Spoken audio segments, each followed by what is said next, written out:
శిల్పక పండ్లు తేనె మామిడి పండ్లు తీయంగా తిందామె తీరొక పండ్లు చిలక నేరేడి పండ్లు కాబోళ్ళు ఇచ్చిన మక్క కంకులు అవి పాల కంకులు కాల్చుకొని తిందాము కందికాయలు పచ్చి పల్లికాయలు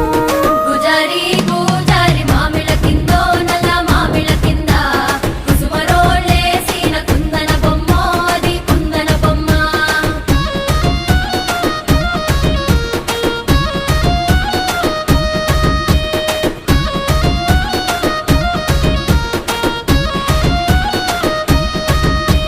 బెస్తలు పెట్టిన పచ్చి చేపలు